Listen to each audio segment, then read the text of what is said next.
દેશ વિદેશમાં વસતા મારા વાલા દર્શક મિત્રોને મનહર પટેલના જય ભગવાન. મિત્રો, આજે સત્સંગનો 8મો દિવસ. ત્રીજા અધ્યાયના 27મા શ્લોકમાં ભગવાન એમ કે અર્જુન, સર્વ કર્મો સર્વ પ્રકારે પ્રકૃતિના ગુણો વડે થાય છે, છતાં અહંકારથી મૂળ થયેલો જીવાત્મા એવું સમજે છે કે હું કરું છું, હું કરતા છું. મિત્રો, બસ આજ આપણે કેળવવાનું છે. અનંત અવતારથી જીવ ભટકે છે. શાનાથી? તો કે કરતાપણાના અહંકારથી. જ્યાં ખરેખર હું કરતો નથી ત્યાં હું કરું છું એવું કરતાપણાનું આરોપણ કરવું, અજ્ઞાન દ્રષ્ટિ ઊભી કરવી, એનાથી સાહેબ કર્મ બીજ પડે છે અને માણસ કર્મ બંધનમાં બંધાય છે. જન્મ મરણના અનંત ફેરામાંથી છટકતો નથી. ફરી બોલું છું, ત્રીજો અધ્યાયનો 27મો શ્લોક. હે અર્જુન, સર્વ કર્મો સર્વ પ્રકારે પ્રકૃતિના ગુણો વડે થાય છે, છતાં અહંકારથી, અજ્ઞાની અંતઃકરણ વાળો અહંકારથી, એ મૂળ અજ્ઞાની એમ માને છે કે હું કરતા છું, હું પોતે કરું છું. બસ આવાને ભગવાને મૂળ માણસ કહ્યો, અજ્ઞાની માણસ કહ્યો. માત્ર બિલીફ બદલવાની છે, માત્ર માન્યતા બદલવાની છે. બહારની કોઈ ક્રિયા બદલવાની નથી. નથી કોઈ ક્રિયા પકડવાની નવી, કે નથી કોઈ ક્રિયા છોડવાની. માત્ર અંદરનું વિઝન, અંદરની દ્રષ્ટિ બદલવાની છે. સર્વ ગુણો સર્વ પ્રકારે પ્રકૃતિના ગુણો વડે થાય છે. જન્મથી મોત સુધી જે ક્રિયાઓ થાય છે એ આત્માના ગુણોથી નથી થતી. આત્માની તો માત્ર હાજરી હોય છે. ફોર એક્ઝામ્પલ, સૂર્યપ્રકાશ, સૂર્યનારાયણની હાજરીમાં સૂર્યનારાયણ હાજરી આપે છે. સૂર્યનારાયણની હાજરીમાં કોઈ માણસ બળાત્કાર કરે છે, કોઈ માણસ ભગવદ્ ગીતા વાંચે છે, કોઈ માણસ ચોરી કરે છે, કોઈ માણસ દાન આપે છે. એમાં સૂર્યપ્રકાશને શું? સૂર્યપ્રકાશ, સૂર્યનારાયણની તો હાજરી છે, એમાં સૂર્યનારાયણનો કોઈ દોષ નથી. એ તો પ્રકાશ આપે છે. એ પ્રકાશમાં માણસે શું કરવું એને વિચારવાનું છે. એનાથી સૂર્યનારાયણને કોઈ ફેર પડતો નથી. એવી રીતે આત્માની હાજરીથી જન્મથી મોત સુધી આત્મા માત્ર એની હાજરી છે. એ પ્રકાશ, આત્માના પ્રકાશની અંદર આ રમકડું જે છે કુદાકુદ કરે છે અને એ પોતાના પ્રારબ્ધ કર્મ, ઉદય કર્મને ભોગવે છે. એમાં આત્માની હાજરી છે. સૂર્યનારાયણની જેમ હાજરીમાં થાય છે. જેમ સૂર્યનારાયણની હાજરીથી ચોરી કરે છે અને દાન આપે છે, સૂર્યનારાયણ પોતે ચોરી કરતા કે દાન આપતા નથી. એવી રીતે આત્માની હાજરીમાં આ જન્મથી મોત સુધી પ્રકૃતિ ઉદય કર્મ પ્રમાણે ઉકલે છે. આત્મા કરતો નથી, એની હાજરીથી, એના જ્ઞાન પ્રકાશની અંદર. અને એટલે જ સાહેબ અંદરથી જ્યારે આત્મા નીકળી જાય છે મૃત્યુ સમયે, ત્યારે આ રમકડું કૂદતું બંધ થઈ જાય છે અને એને સળગાઈ દેવું પડે છે. આપણે આંખે જોઈએ છે બધા જ. તો માનવું જ પડે કે આત્માની હાજરીથી જ આ જળ તત્વ જે છે એ આપણને ચેતન જેવું લાગે છે, રમતું કૂદતું નાચતું લાગે છે. એટલે સર્વ કર્મો સર્વ પ્રકારે પ્રકૃતિના ગુણો વડે થાય છે. હવે પ્રકૃતિના ગુણો વડે થાય છે એટલે શું કહે ભગવાને? સર્વ કર્મો એટલે જન્મથી મોત સુધીના બધા કર્મો પ્રકૃતિના ગુણોથી થાય છે. પ્રકૃતિના ગુણો એટલે કયા? 5 કર્મેન્દ્રિય, 5 જ્ઞાનેન્દ્રિય અને 11મું મન. એના દ્વારા બનેલું આ પૂતળું એના સોફ્ટવેર પ્રમાણે, ગયા ભવના કારણ શરીર પ્રમાણે, ગયા ભવના નાખેલા બીજ પ્રમાણે, એ કારણ શરીર પ્રમાણે જન્મથી મોત સુધી કારણ શરીરમાં જેવા જેવા બીજ નાખ્યા છે એ બીજ પ્રમાણેનો ઉદય આ પ્રકૃતિમાં આવે છે. આ જે શરીર છે, એટલે હું વારંવાર કહું છું કે આ શરીર એ બીજું કશું નથી, શરીર એ મારું સ્વરૂપ નથી, પણ શરીર માત્ર ને માત્ર મને ને તમને કુદરતે આપેલું કર્મ ફળ ભોગવવાનું મશીન છે, માધ્યમ છે. જો આ શરીર ના હોય તો આપણે પાપ પુણ્ય ભોગવી શકીએ કેવી રીતે? બીજું કશું જ નથી સાહેબ. અને એટલે બરાબર સમજજો કે ગયા ભવની અંદર જે કારણ શરીર આપણે તૈયાર કર્યું, જે કર્મ બીજ નાખ્યા છે, એ કર્મ બીજ પ્રમાણેનું જ આ પ્રકૃતિ આપણને મળી છે. અને જેવી પરીક્ષા એવું રિઝલ્ટ, જેવું કારણ એવું કાર્ય, જેવી કોઝ એવી ઇફેક્ટ. હવે એ ઓટો મોડ પર છે, એ કુદરત કરે છે. કુદરત કહે છે કે તારા કારણ શરીર પ્રમાણે અમારા કાનૂનથી સંજોગ નક્કી થાય છે, તારો પાપ કે પુણ્યનો ભોગવટો નક્કી થાય છે. અને સંજોગ અમે મોકલીએ છીએ, અમે એને ક્રિએટ કરીએ છીએ. અને સંજોગ પ્રમાણે જન્મથી મોત સુધી તું કર્મ ફળ ભોગવું છું. એ બધા કુદરત કે બધા એલિમેન્ટ અમારા છે. આ 5 જ્ઞાનેન્દ્રિય, 5 કર્મેન્દ્રિય બધી કુદરતનું છે. આખું પૂતળું કુદરતનું છે. આમાં એક એટમ આપણો બનાવેલો નથી, ટોટલ કુદરતનું છે.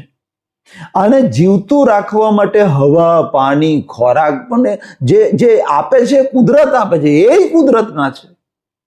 કુદરત કે અમારે જીવતું રાખવું પડે, કારણ કે તે જે આખા કર્મ બીજનું પોટલું બાંધ્યું છે, કર્મ બીજ પ્રમાણે ફળ આપવું એ અમારી રિસ્પોન્સિબિલિટી, એટલે અમારી જવાબદારી છે. એટલે અમારા કાનૂન પ્રમાણે, એટલે અમારે આને તારા કર્મોનો ભોગવટો પૂરો ના થાય ત્યાં સુધી આ મશીનને અમારે જીવતું રાખવું પડે.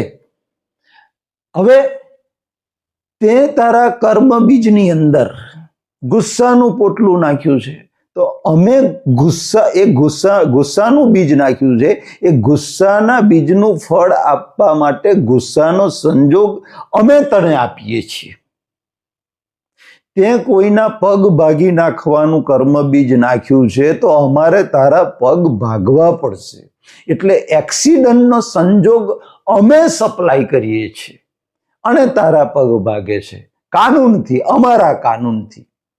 એવી રીતે હા, તે બીજાને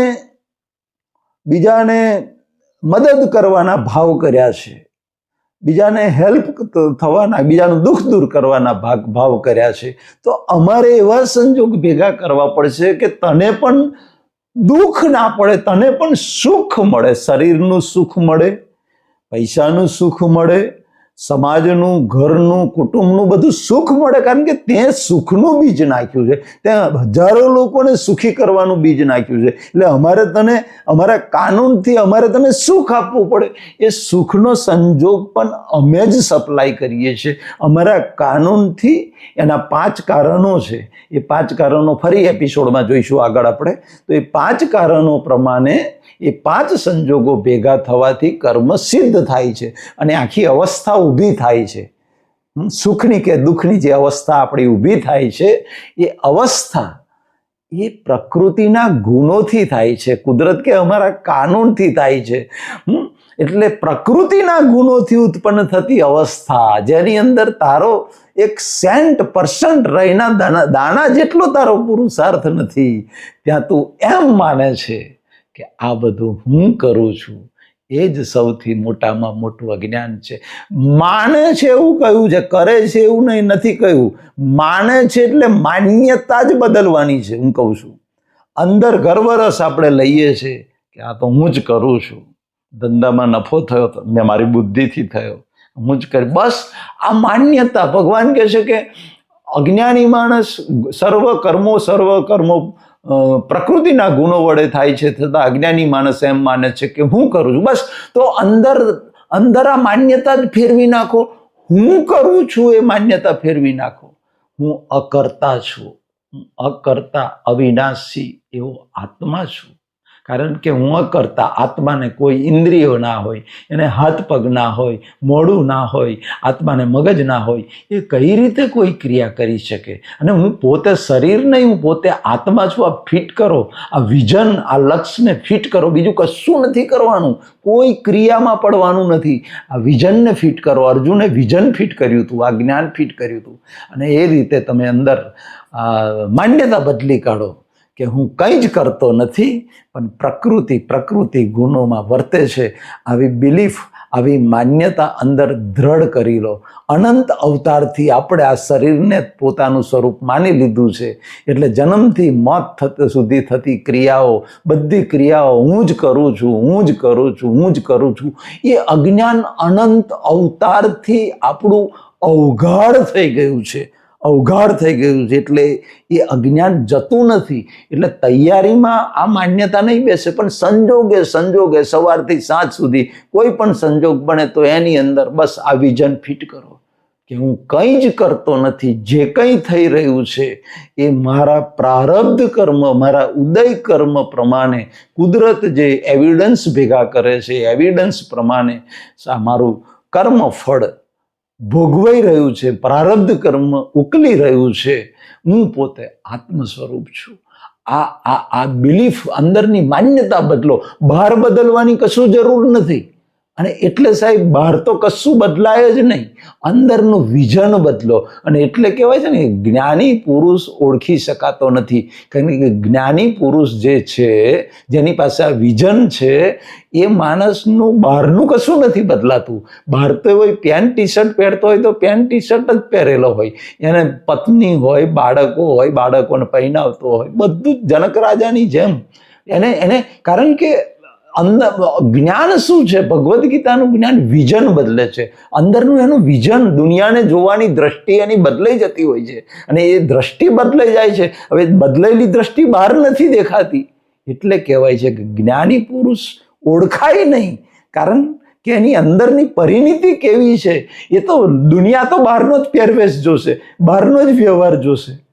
જ્ઞાની પુરુષ ગુસ્સો કરી દે એટલે ઓહો, હા તો પણ અંદર તો એવો અંદર એક જ્ઞાની પુરુષ દુર્વાસા જ્ઞાની હતા, છતાં ગુસ્સો કરતા, પણ અંદર એ ગુસ્સાની વિરુદ્ધમાં બેસતા હતા. અંદર એમનો પુરુષાર્થ હતો કે ભાઈ ના, જ્ઞાની તે ગુસ્સાની પ્રકૃતિ તો ખોટી છે, એના પર ચોકડી મારતા હતા. ગુસ્સો સારો છે એવો અભિપ્રાય ના આપે. એ અંદરની પરિણીતિ છે સાહેબ. અંદરની માન્યતા બદલો, દુનિયાને જોવાની દ્રષ્ટિ બદલો અંદર. તો મિત્રો, કોઈના પ્રત્યે પણ રાગ દ્વેષ નહીં થાય. કારણ કે પ્રકૃતિના ગુણો પ્રકૃતિમાં વર્તે છે.